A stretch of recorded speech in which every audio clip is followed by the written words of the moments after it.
When it comes to disadvantages of group studying, my personal observation is that unless all the members of that group who are studying towards the same goal are at more or less the same frequency level of understanding and they have very similar way of learning, there can be a lot of friction. Because, for instance, if somebody is really behind in terms of their commitment or the starting point academically, they may not be up to par as you, then what ends up happening is that they'll start dragging you down. Now, I understand it might sound a little bit selfish, but remember, at the end of the day, you initiated this group study mechanism in order to help yourself. You wanted to make use of the synergies in a group environment in order to fast track your preparation. But if there are individuals in the group who are consistently putting breaks in terms of your progress, then you have to rethink. Maybe help them out after you've actually passed the exam. If you have an altruistic motivation, then that might be a better approach.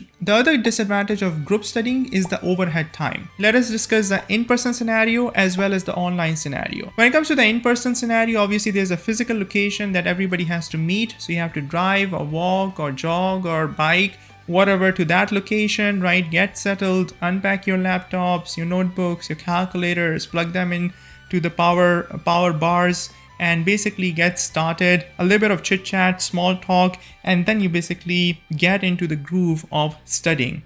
So from the point where you left your home, or actually even if we take a couple of steps back, getting ready, putting your shoes on and whatnot, right? And packing your bag, and then arriving at the location, and then really getting into the mode of studying.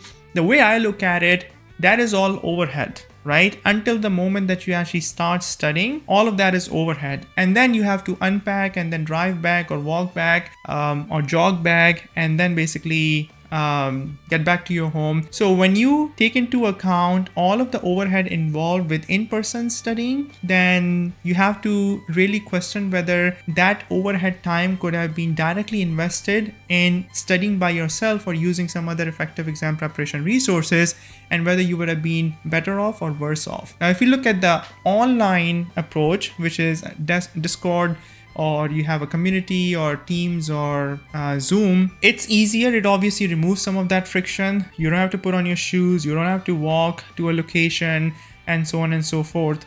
But when you are trying to study using that type of an environment, whether it's a Zoom, whether it's Team, unless you are very organized, very disciplined, and everybody's very mature in terms of their usage of these technologies, there can be a lot of distraction, right?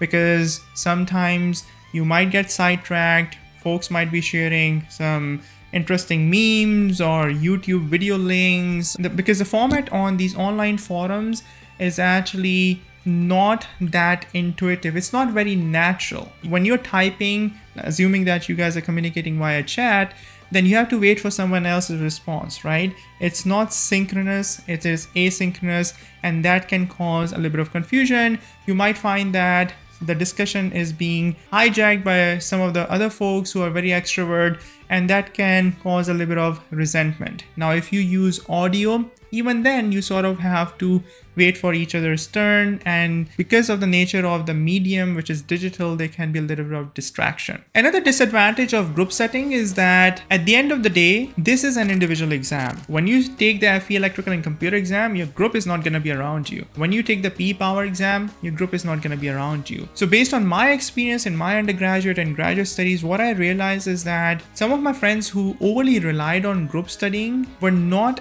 as effective in problem solving individually as compared to others who were studying by themselves. So I've experimented with different versions of group studying, and for the most part, I realized that if I am putting in my time and effort, showing up to the lectures, doing the homeworks, doing the assignments as much as I can by myself, and then seeking out help from teaching assistants and professors, I never had to rely on my friends in order to learn something, because there were always resources, much more effective resources available. And there's something to be said for independent research and the struggle that you go through in order to learn something new. And folks who rely on group studying a lot, they actually diminish their ability in my opinion, based on my anecdotal observation and experience, they actually significantly reduce their ability to think by themselves on their feet. And this is a skill that you need for the exam, because on the FE Electrical and Computer exam, and especially the PE Power exam, you may not always be served questions on a silver platter where they tell you, okay, do this, do this, do this, and then give me the answer. You would have to struggle, you'd have to think outside the box, you'll have to cross-relate different concepts, utilize the reference handbook. In the case of the PE Power exam, maybe refer to codes and standards. And unless you have actually trained that muscle over and over again during your exam preparation, which is multi-week, multi-month long, it will not come naturally to you. Because in a group setting, whenever you had a question,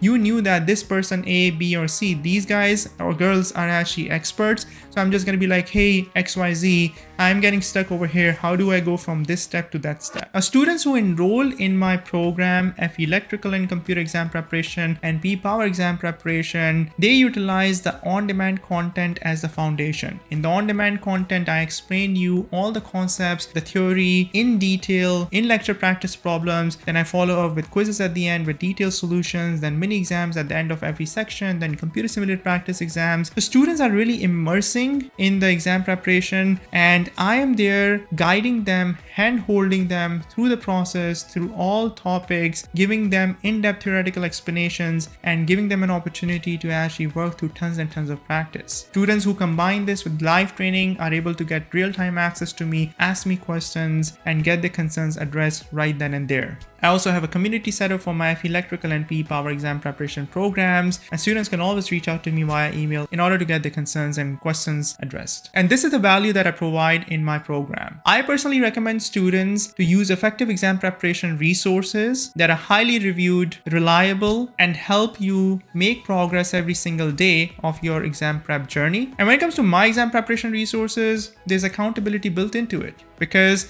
I have a progress tracker in my program. Every time you complete a lecture, a quiz, a mini exam, that progress tracker increases its percentage and tells you that you're making progress. So you really don't need that additional bit of accountability and check. I onboard every single student on a one-on-one Zoom call and develop a game plan for them. And students reach out to me quite frequently in case of any questions. The community support is there to help you in terms of any type of technical general questions, and it becomes a group activity for you to prepare for your FE exam and PE exam. If you want to learn more about my program, please visit my website www.studyforfe.com. If you like this video, please give it a thumbs up, subscribe to the channel for more content on FE exam preparation and PE Power exam preparation. Thank you. If you like this video, then please don't forget to subscribe to this channel. Feel free to ask me any questions in the comment section of this video below. You can find tons of success stories of my FE Electrical and PE Power students over here. And if you want to learn more about preparation of FE Electrical and Computer exam and the PE Power exam, then check out these playlists over here. Thanks for watching, and I'll see you soon in the next video.